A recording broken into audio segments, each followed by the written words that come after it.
بسم الله الرحمن الرحيم.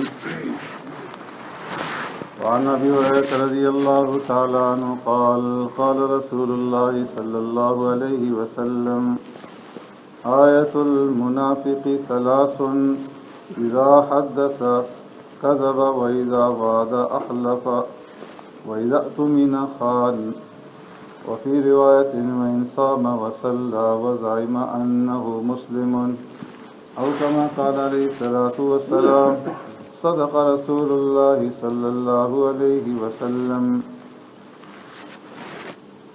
حضرت ابو ہریرہ رضی اللہ تعالیٰ عنہ فرماتے ہیں آقا انعامدار سرور کائنات رحمت دو عالم صلی اللہ علیہ وسلم نے ارشاد فرمایا منافق کی 3 نشانیاں ہیں. جب بات کرے تو جھوٹ بولے، جب وعدہ کرے تو وعدہ خلافی کرے، اور جب اس کے پاس امانت رکھی جائے تو اس میں خیانت کرے، چاہے وہ روزے رکھے، نماز پڑھے اور اپنے آپ کو مسلمان کہلانے کا دعویٰ کرے. حضرات گرامی، اس حدیث مبارکہ میں منافقین کی جو 3 خصلتیں پیارے پیغمبر صلی اللہ علیہ وسلم نے بیان فرمائیں، ان میں سے 2 کا ذکر آپ حضرات کے سامنے اس سے پہلے ہو چکا کہ جھوٹ بولنا یہ منافق کی خصلت ہے، اور وعدہ کر کے وعدے سے پھر جانا، وعدہ خلافی کرنا، یہ منافق کی خصلت ہے. اب تیسری بات، تیسری خصلت، تیسری علامت اور تیسری نشانی منافق کی جو پیارے پیغمبر صلی اللہ علیہ وسلم نے بیان فرمائی وہ یہ ہے کہ جب اس کے پاس امانت رکھی جائے تو اس امانت میں وہ خیانت کرے. امانت میں خیانت کرنا فرمایا یہ کسی مسلمان کا کام نہیں ہو سکتا، کسی ایماندار کا کام نہیں ہو سکتا، بلکہ یہ منافق کی خصلت ہے کہ وہ امانت میں خیانت کرے. امانت کے بارے میں قرآن کریم کے اندر مختلف آیات میں اور پیارے پیغمبر صلی اللہ علیہ وسلم کی احادیث کے اندر زور دیا گیا ہے کہ امانت کو ان کے اہل تک، ان کے مستحقین تک پہنچاؤ. اللہ رب العزت نے قرآن کریم کے اندر ارشاد فرمایا کہ تم امانتوں کو ان کے اہل اور ان کے مستحقین تک پہنچاؤ. اور پیارے پیغمبر صلی اللہ علیہ وسلم نے ارشاد فرمایا لا ایمان لمن لا امانت لہ، جس انسان کے اندر امانت داری نہیں ہے فرمایا اس کا ایمان ہی نہیں ہے. تو امانت داری فرمایا کہ یہ ایمان کے لیے ضروری ہے کہ جس انسان کے اندر ایمان ہوگا تو وہ امانت داری کا خیال رکھے گا اور خیانت نہیں کرے گا. تو اسے فرمایا کہ جس کے اندر امانت داری نہیں اس کا ایمان جو ہے وہ مکمل نہیں ہے. اب امانت کس کو کہتے ہیں اس کے بارے میں آج جو ہے ہمارا تصور بڑا ہی محدود ہے. ہم نے ایک خاص چیز کو جو ہے صرف امانت سمجھ رکھا ہے اور اس کے اندر خیانت کو خیانت. مثال کے طور پر ہم امانت اس کو سمجھتے ہیں کہ کوئی آدمی آ کر کے ہمارے پاس پیسے رکھ دیتا ہے اور یہ کہتا ہے کہ جی یہ پیسے تم اپنے پاس رکھو، جب مجھے ضرورت ہوگی تو میں آپ سے واپس لے لوں گا.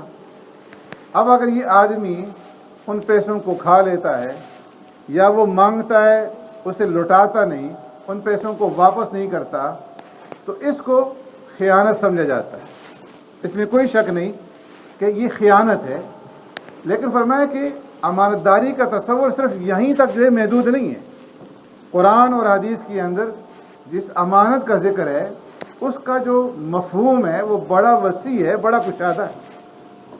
فرمایا کہ ہر ایک انسان کے پاس چاہے مرد ہے، چاہے عورت ہے، چھوٹا ہے، بڑا ہے، سب سے بڑی جو امانت ہے وہ کیا ہے؟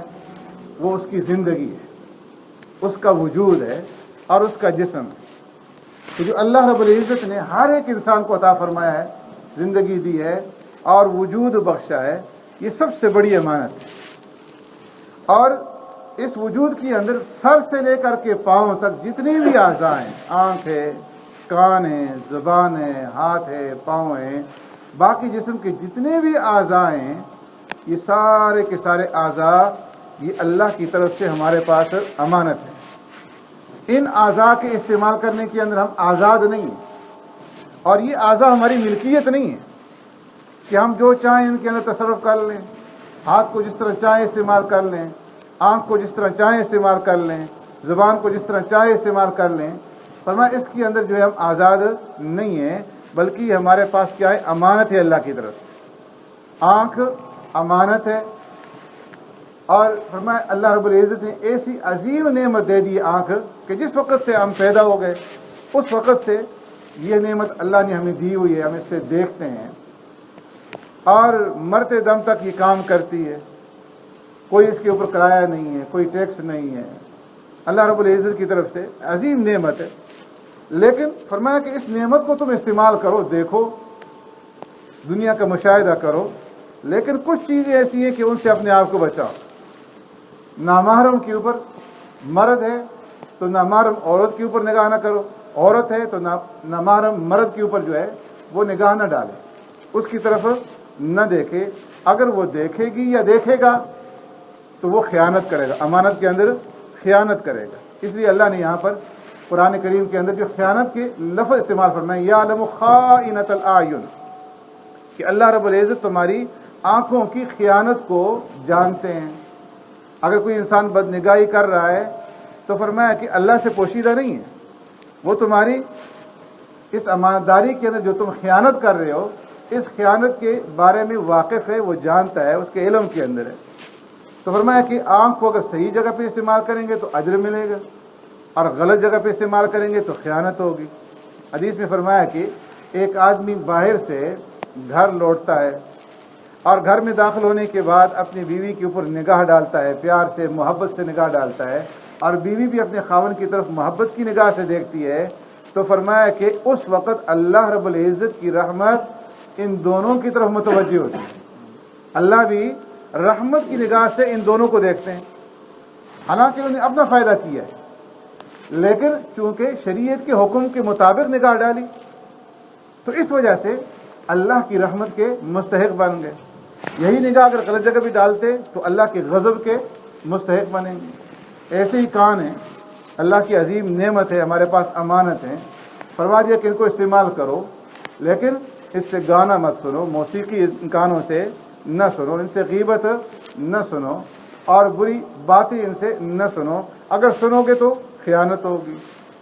زبان ہے، یہ اللہ کی ہمارے پاس امانت ہے، اس کو صحیح استعمال کریں گے تو جنت بنے گی۔ فرمایا کہ سبحان اللہ الحمدللہ تملأ المیزان، ایک دفعہ آدمی سبحان اللہ پڑھے، الحمدللہ پڑھے تو آدھا میزان جو ہے وہ بھر جاتا ہے۔ ایک دفعہ سبحان اللہ کہا، جنت کے اندر درخت لگ گیا۔ تو اگر اس کو صحیح استعمال کریں گے امانت داری کے ساتھ تو جنت بنے گی، آخرت بنے گی۔ اور اگر اس زبان کو غلط استعمال کریں گے، غیبت کے اندر استعمال کریں گے، گالی گلوچ کے اندر استعمال کریں گے، اور کسی کو اذیت اور تکلیف پہنچانے کے اندر استعمال کریں گے تو یہ خیانت ہوگی۔ تو سر سے لے کر کے پاؤں تک جتنے بھی اعضاء ہیں یہ امانتیں، اور غلط استعمال ہوگی تو خیانت ہوگی۔ اسی طریقے سے خیانت کے اندر یہ بھی ہے کہ اگر کوئی آدمی کوئی چیز عاریۃً مانگ لیتا ہے، مثال کے طور پر میرے پاس ایک کتاب نہیں ہے اور میں اس کتاب کو پڑھنا چاہتا ہوں، آپ کے پاس وہ کتاب ہے، میں آپ سے مانگ لیتا ہوں کہ جی چند دنوں کے لیے مجھے یہ کتاب دے دو، اب اس کو میں اپنی مرضی سے استعمال نہیں کر سکتا، وہ میرے پاس امانت ہے، اس کی حفاظت کرنا اور اس کو واپس لوٹانا یہ میری ذمہ داری ہے۔ اگر اس کو میں اپنے طریقے سے استعمال کروں اور وقت کے اوپر اس کو نہ لوٹاؤں تو یہ کیا ہوگی؟ خیانت ہوگی۔ ہم ایک دوسرے کے گھروں کے اندر جو ہے چیزیں بھیج دیتے ہیں، کھانا بھیج دیتے ہیں، تو طریقہ صحیح یہ ہے کہ جو ہی وہ کھانا پہنچے فوراً برتن کو خالی کر کے واپس کر دو، لیکن ہوتا یہ ہے کہ جس نے کھانا بھیجا وہ برتنوں سے بھی محروم رہ جاتا ہے، برتن اپنے گھر میں رکھ لیتے ہیں اور پھر ان کو استعمال کرنا جو ہے شروع کر دیتے ہیں۔ فرمایا یہ بھی خیانت ہے۔ تو فرمایا کہ خیانت کرنا یہ ایماندار کی صفت نہیں ہے بلکہ یہ منافقین کی نشانی ہے۔ دوسری حدیث میں پیارے پیغمبر صلی اللہ علیہ وسلم نے یہی تین چیزیں بیان فرمائی، فرمایا کہ من کانت فی خصلۃ منہن کانت فی خصلۃ من النفاق، جس آدمی کے اندر ان خصلتوں میں سے کوئی ایک خصلت ہوگی تو اس میں نفاق کی خصلت پائی جائے گی، اور اگر ساری خصلتیں اس کے اندر ہیں کان منافقا خالصا، تو وہ کیا ہوگا؟ خالص منافق ہوگا۔ اللہ رب العزت ہمیں ان نفاق کی خصلتوں سے بچنے کی اور پیارے پیغمبر صلی اللہ علیہ وسلم کی ارشادات سے عمل کرنے کی توفیق نصیب فرمائے. اللهم ربنا آتنا في الدنيا حسنة وفي الآخرة حسنة وقنا عذاب النار وقنا عذاب القبر وقنا عذاب الحشر وقنا عذاب الدين وقنا عذاب الميزان. اللهم اغفر لي ولوالدي وللمؤمنين يوم يقوم الحساب. رب ارحمهما كما ربياني صغيرا. فاطر السماوات والأرض أنت ولينا في الدنيا والآخرة. توفنا مسلما والحقنا بالصالحين برحمتك يا أرحم الراحمين.